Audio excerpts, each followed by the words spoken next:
are listening to That New Witch podcast, and I am your host, Rachel Pond. In today's episode, I will be discussing how to improve on your intention and focus. This has been something that I've been struggling with for the last 2 or 3 weeks or so. My sleep schedule has just been thrown off, and it's been doing its own thing. So, I have noticed that has really affected my intention and focus because of the thrown off sleep schedule. And I was thinking, if this is affecting me, it might be relatable to other people, whether their sleep is being affected or not. There might be other things in their life that are affecting their practice in this way. The way I noticed that there was an effect was like, ever since I've started my practice, I have classified myself as a kitchen witch. And these last several weeks, when I would get into the kitchen, whether it was to make a loaf of bread with my intention in it, or something as simple as a cup of tea, I would get everything out to do it, and then it would just blow right over my head, and I would just be going through the motions, kind of like a zombie, and then I would snap too, and wait, my intention wasn't in that. So then I started doing some research and came across some stuff, a couple things to help me and anyone else that relates to this, help us improve on our focus and intention. Let's see.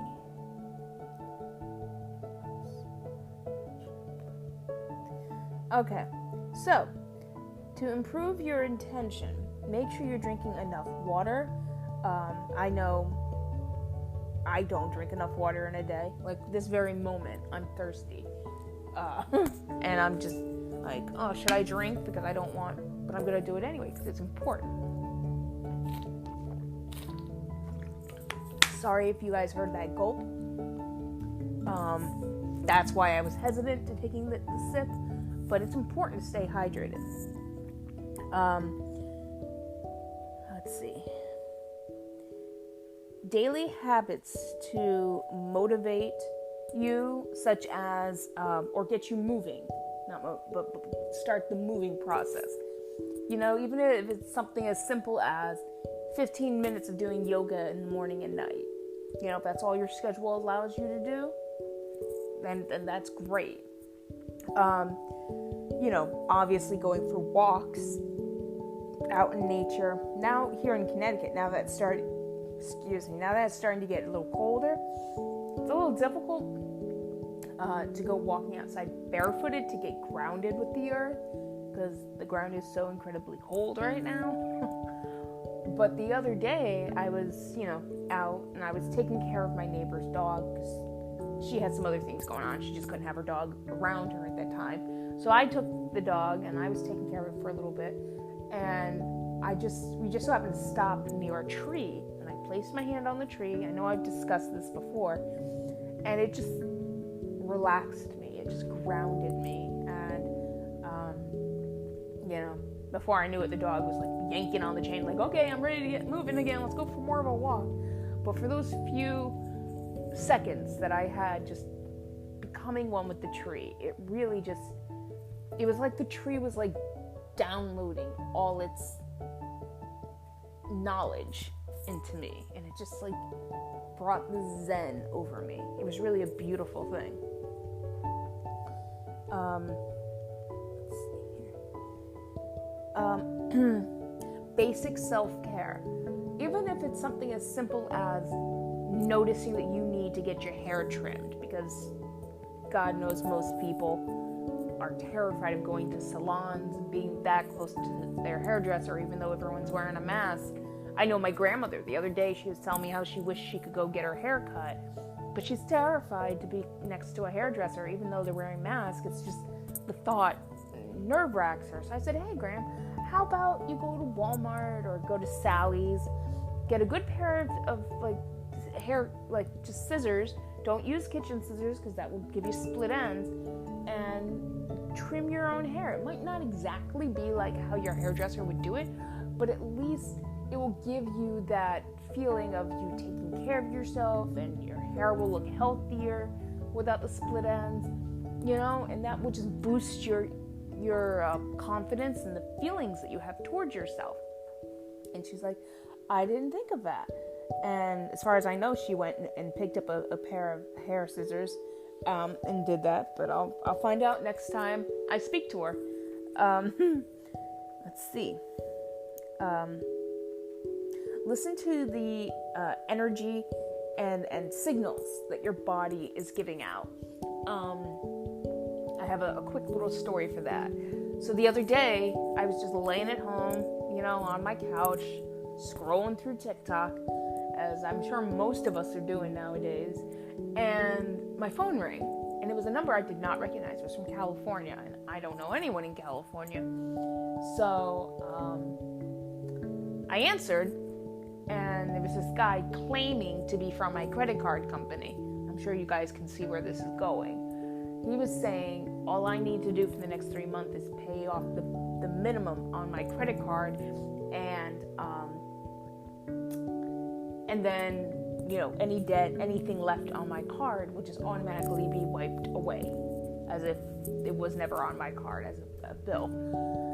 And I was like thinking to myself, this sounds a little fishy. So I hung up, I called my credit card company, and I said, is this really something that you guys are doing? I got a call from this number in California claiming this. And they're like, no, that's not something we're doing. And so yeah, even if it's something as simple as a phone call and it's got you uneasy, listen to it. And not only listen to that your body's giving you that signal, but pay attention how that comes across. Is it sweats? Is it, a rapid heartbeat? And pay attention to how you feel in the moment. Because when those signals go up, like warning, you feel different then than you do when you look at your bank account and you have an extra $100 you didn't expect to be in there. It's two different feelings. One's a reward, like joyful, and the other one's like a cautious run. Something bad's gonna happen. So, like I said, don't just pay attention to where that warning sign is coming from, but also pay attention to how you feel and the situation that you're in. So when it happens again, you're like, oh, I know this feeling. This is a warning sign. This is protecting me. Let's see.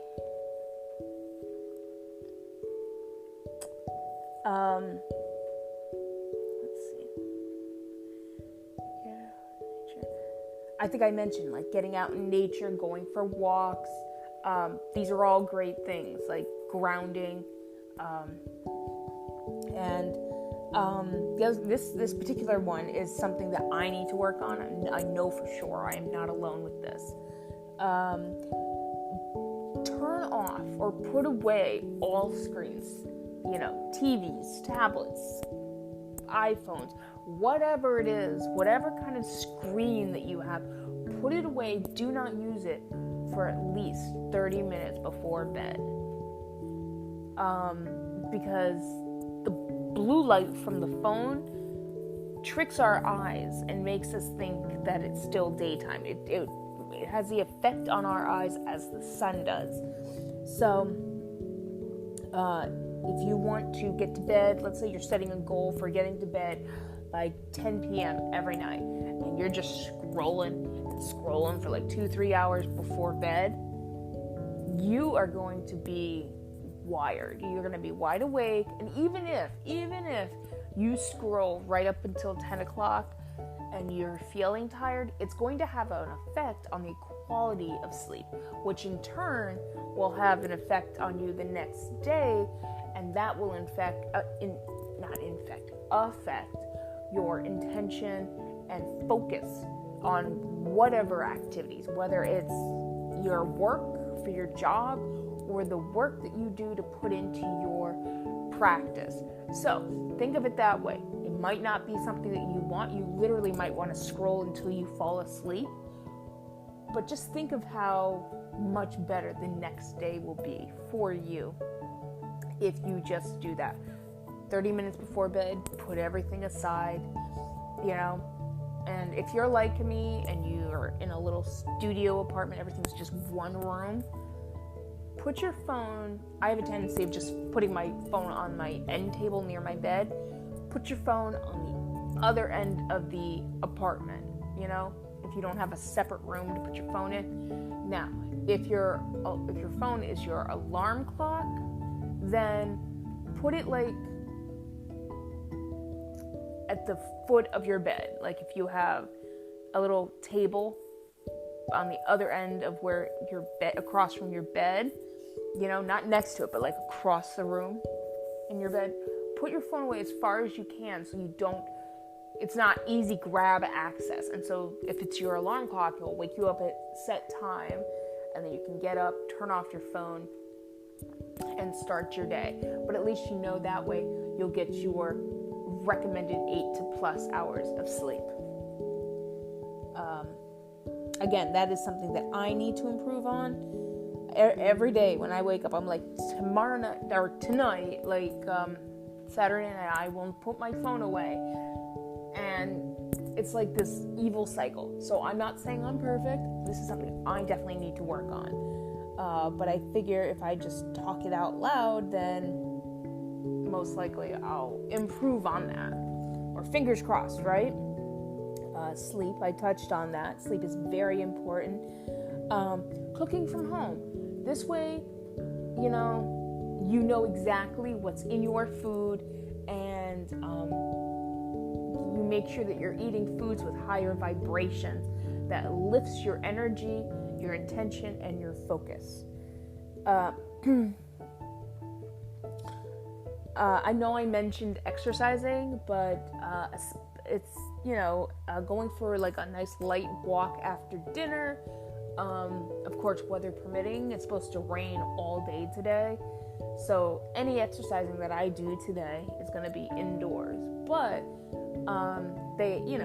walking is great if you're not able to, though. Any form of movement before bed.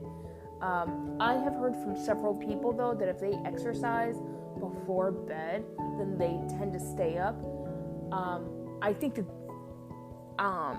that relates more to like heavy working out, but something light as like a stroll, or just like, for example, some yoga stretches, or just stretches in general, some form of light movement, nothing too aggressive before bed, and it kind of just gets you into that calm relaxation, kind of mode. Let's see here.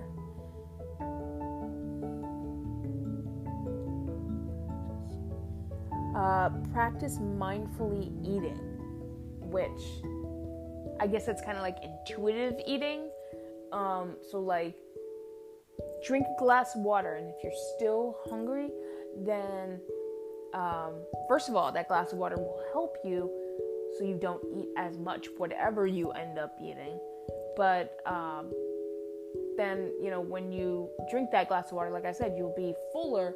So if it does, after a half hour, 45 minutes, you do still truly feel hungry, then because you've done the healthy action of drinking the water first, your first thought will be, what's another healthy option I can grab? Some hummus and carrots, or something like that. Or if you're, going to make a true meal, still, most likely you're not going to be like, let's, Uber Eats some McDonald's. You're going to want to eat food that matches your vibration that you're trying to reach or trying to maintain. I'm not saying that you should never treat yourself to like, quote unquote junk food. That is not what I'm saying at all. Everyone deserves treats. I was actually at the grocery store a couple days ago, and I ran into this guy. He and I got into a little chat, and he was telling me how he's gained like 15 pounds since this whole COVID thing has happened. I said, don't feel bad. I'm right there with you. And he was telling me how he's trying to redo his relationship with food, like get to know food. And he pointed out in his cart, he's like, he had a lot of fruits and vegetables and all this great healthy stuff. But then he also had a couple treats. He had some dark chocolate, he had some potato chips, and he's like, I'm really trying, but I want to make sure I have treats in the home so I can reward myself. Now, if that's how he wants to go about it, good on him. I'm trying to reteach myself how to separate food and reward. That's what I'm trying to work on. Because for me, and I'm sure there are a lot of people out there like this, if I'm happy, if something good happens, I eat food. If something bad happens, I eat food. If I'm just neutral, I eat food. So I want to get to the point where food is like a necessity. I eat it to stay alive. And when it comes to rewarding myself because I succeeded in something or improved on something, then doing something that's actually a reward, treating myself to something. Like on a regular day, a reward for me would be going to the movies. I never go to the movies. Unless there's like a new Star Wars release, I do not go to the movies. And so it's a once in a very blue moon that I go to the movies. So for me, if I succeed in something, my reward to myself would be one of the options. And I'm trying to improve on associating food with everything. So, what was my point of bringing that up? Oh, yeah. So, no dogging on that gentleman I was speaking to, but I think that's an issue that a lot of people have with food. I know I've had it my whole life, growing up watching my mom associating all her emotions with food. And when you are able to separate food from reward and all of that, and find things that you truly love as a reward, then you see that food is just there to keep you alive. Yes, it is supposed to taste good. Yes, it's supposed to look beautiful. But if you eat too much, it's not good for you. It's not good for your body. It's certainly not good for the planet, because if you buy a lot of food, food gets thrown out, food spoils, and so yeah. I hope that example made some sense at least. Let's see here.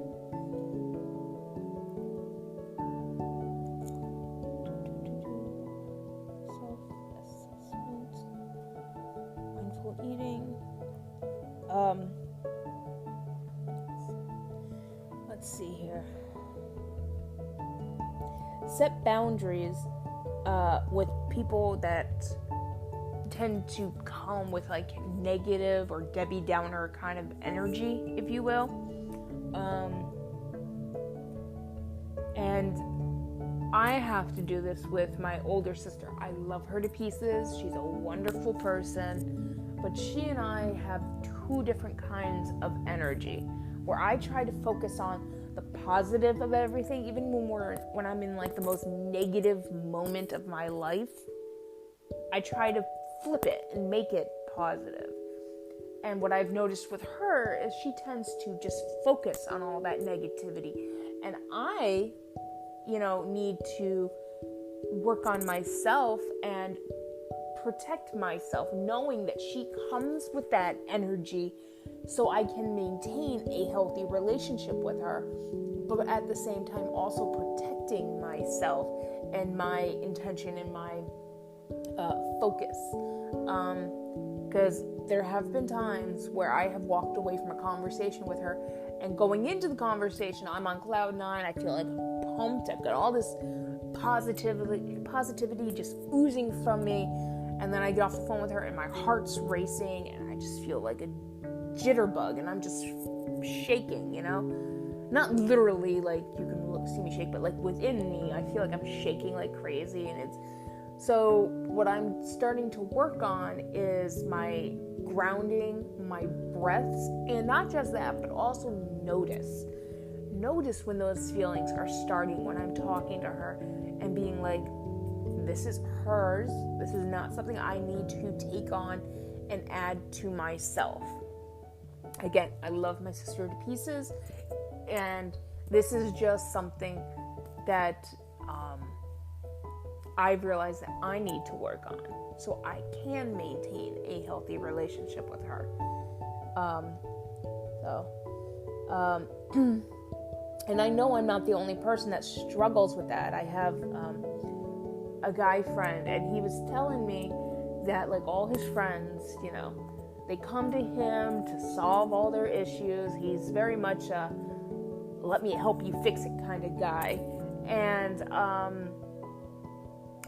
one day I was hanging out with him, and he was just a ball of nerves. And I said to him, I said, Tom, you gotta set boundaries. You gotta let these friends know you are appreciative of having them in your life, but they need to appreciate that they have you.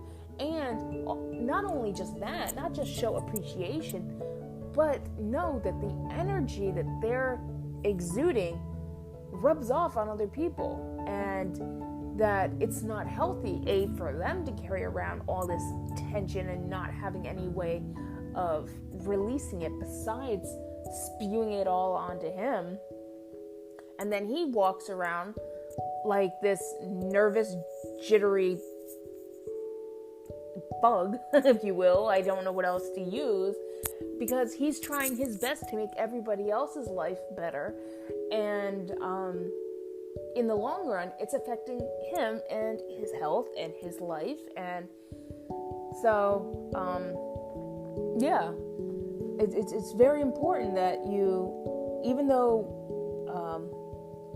empaths really just want to be there and help everybody get better, if we are not, when I say we, I mean all the empaths out there, you know, or anyone who just, you know, cares to see other people better. If we are not in a healthy spot in our lives, if we do not take care of ourselves and have those boundaries and know when to cut things off with people, and when I say cut off, I don't mean cut people out of your life, I mean stand your ground and be like, okay, this is something that you need to deal with a therapist or deal on your own. I can't help you. If we don't have those kind of boundaries, then it affects our lives.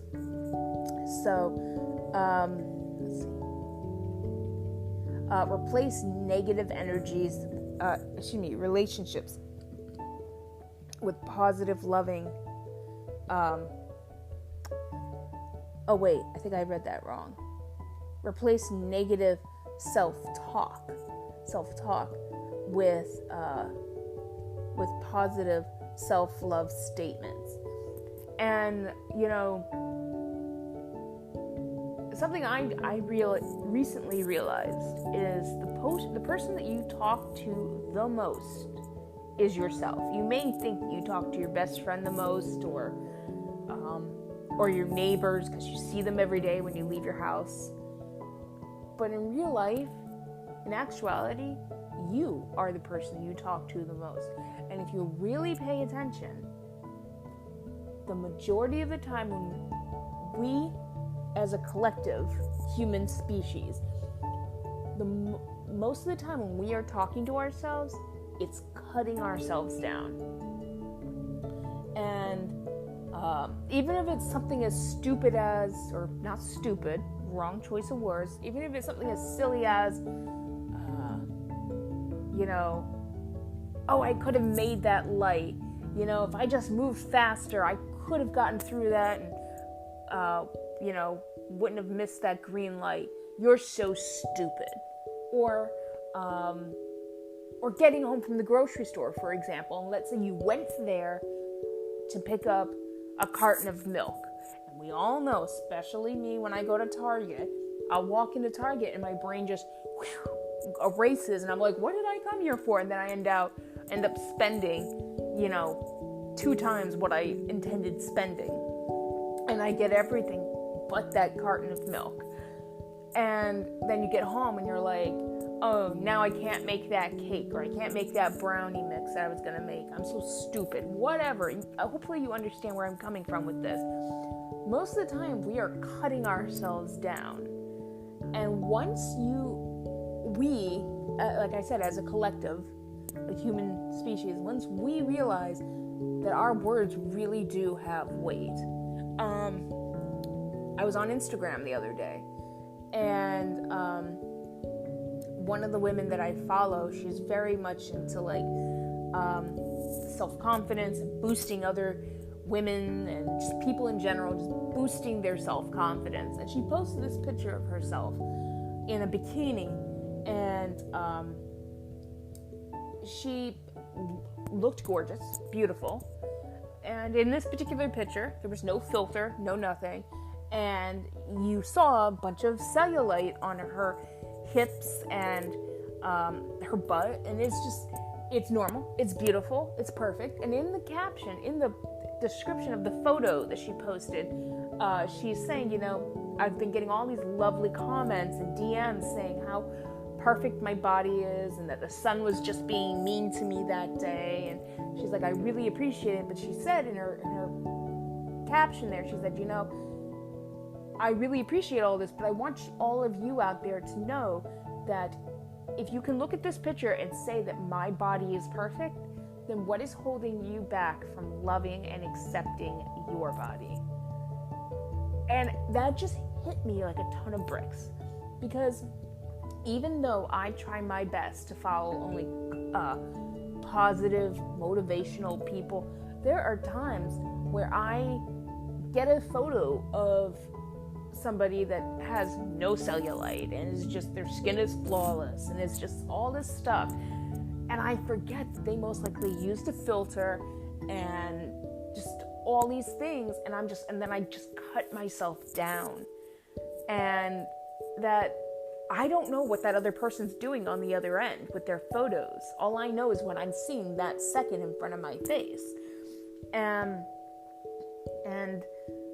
it really just hit me like, that's amazing. I don't know why I've never thought of it that way. If I'm able to look at a photo of somebody and see their cellulite and seeing their stretch marks and all of that stuff, which is totally normal, but then turn around and look at myself in the mirror and being like, you're fat, you're ugly, da-da-da-da-da, whatever it may be, and judging myself for having the exact same things that they have. What's the difference? I mean, why is it so difficult for me to accept myself when I can accept somebody else's physical flaws? So, yeah. Replacing negative talk and negative thought is very important for improving on your intention.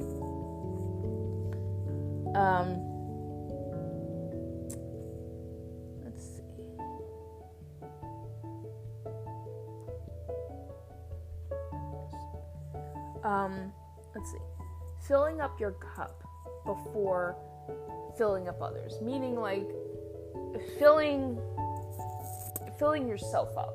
This goes back to positive thought, positive words.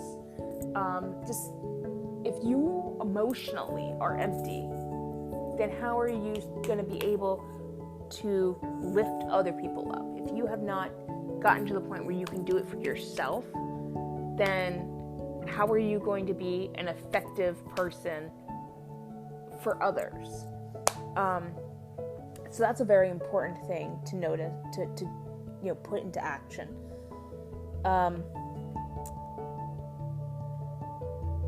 Set an intention or a goal for every day. Even if it's just, I do this thing, I've started doing it since COVID. I make a list of like 5 things.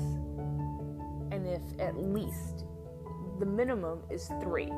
If 3 things of that list of 5 gets done, then I'm happy. Lately, the last week or so, I've just been making the list of 3 things that I want to get done. So in the beginning, I started out with like 5 or 6 things.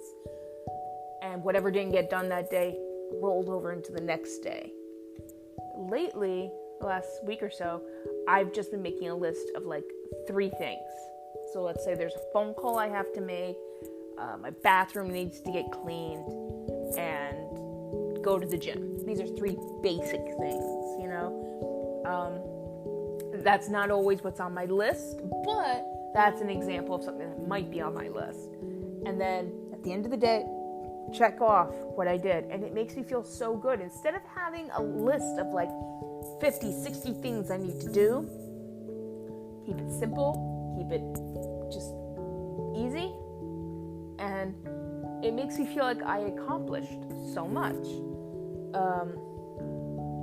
So that's another way, when you can see, you know, when you get that beneficial feeling from just accomplishing a few things, instead of looking at your list and like, oh, I was only able to do 3 out of 40 things, you know, I'm a loser, I can never accomplish anything. So set it realistically, because everybody, I know I am, everybody's under stress right now, everybody's, you know, going through a lot. The world has changed, and we're trying our best to find a new normal. And so if in that process, you can just be gentle with yourself and understanding and patient, that will be so beneficial in the end. Let's see.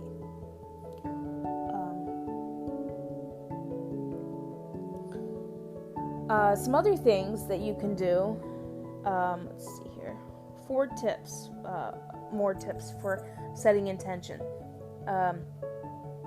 Get a clear, positive focus on something, and something that you want, and then something that you don't want. Now, whatever you focus on expands. Okay. So focus on something that you want instead of something that you don't want. Because a lot of people, I know I'm guilty of this. For example,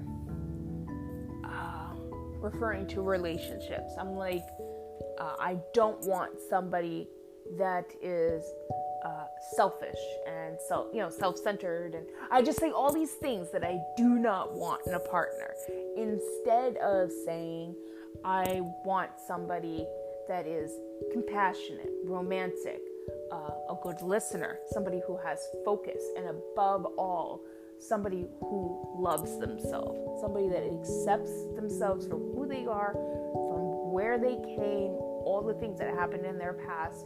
Instead of saying all those positive things of what I do want and what I do desire, I tend to focus on what I don't want. And then the universe hears me, and it's like Santa Claus at Christmas time. You know, he's like, all right, this is what's on her list. This is what's on her list. Okay, we're going to mail it up and send it out to her. And because the universe just picks up on your intention, what you're focusing on the most. And if what you're focusing on is what you don't want, the universe doesn't know that. It just knows that's what you're focusing on the most. So it sends it to you.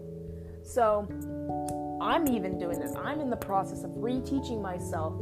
Start focusing on what I do want instead of what I don't want.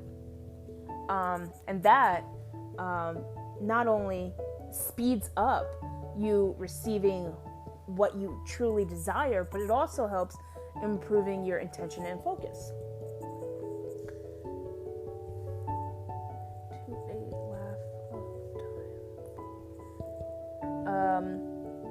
Let's see. Commit to a time for working the internet. Okay, so then set only a certain amount of time out of the day with working with the internet. Like I previously stated, the blue lights, it tricks our eyes and makes us think it's still daytime. So me, for example, I have multiple different jobs. I do reselling on eBay. I do the podcast, which I guess I don't know if you classify that as a job, because I really don't get paid for it. But I do classify it part of my job. And then I do Reiki. And then every once in a while, I have a couple people that have me come in and clean their homes about once a month. And then I have another group of people that, when needed, I go and take care of their dogs for them. Sometimes I dog sit, like stay at their house and take care of their dogs while they're away. And sometimes, like my neighbor the other day, she just needed me to have her dog out of the home for a couple hours. So some of my jobs are more dependable money-wise than others. Other ones are just a sporadic thing that I do on the side. So some of my jobs do focus on the internet with like eBay and the podcast, and doing my research for the podcast. Now, I understand if you're in technology, if you're a web designer or something like that, and your job is the internet, that's probably going to be a little bit more difficult because that is your job. And then when you get off, you probably want to go to the internet to relax and unwind. But again, like I said, just set a set amount of time for that. And then once that time is up, then step away, because the computer, the screen, will confuse us on like, is it time to go to bed? Should I stay awake? It might be 12 o'clock at night, but I'm wide awake because I've been looking at these screens. So,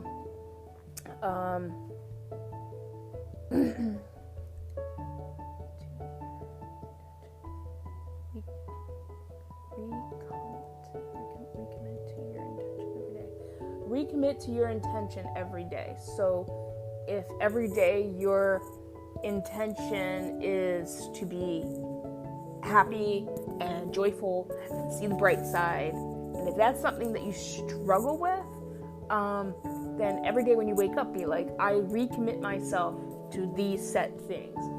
And that over time will become just second nature. And that will help improve your intention. Let's see, commit to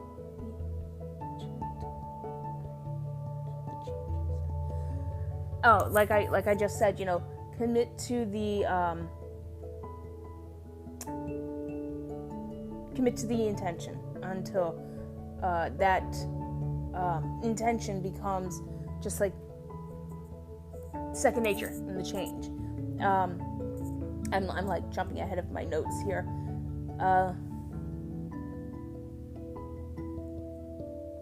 Let your intention teach you by checking and asking, does what I'm thinking / doing align with my desire? And just like the intuition, lets you know if you're in danger or something's not in your best intention, you will get the same feeling, and you will know if this is aligning with your desires, your intention, your purpose, what you're going for. Let's see here.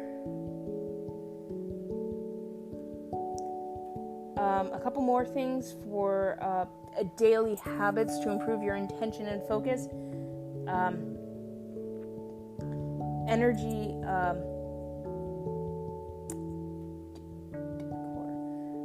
Energy work, like improving on your energy work, so you can, whether that be meditation, Reiki, just focusing on your energy, tapping into that, will improve on your intention and your focus. Connecting to your spirit guides. Your spirit guides, whether that be your ancestors, if you go by like the totem pole, your spirit guides that way, whatever that may be to you, they will, and a good way of tapping into that is through meditation, relaxation, yoga.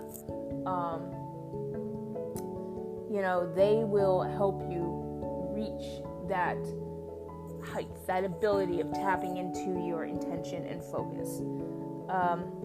Grounding, like I mentioned at the beginning of this episode, walking outside, whether that be barefoot or with your shoes on, touching a tree.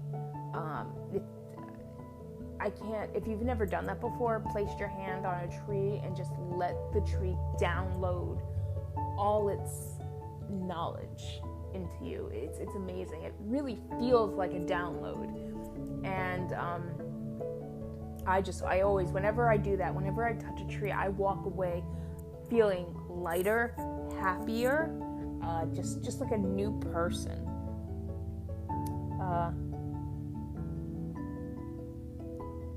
Let's see here.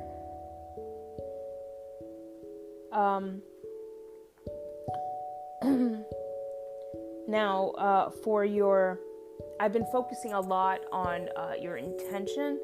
Now let's see here. Give me 1 second. So for your intention, we've been focusing on your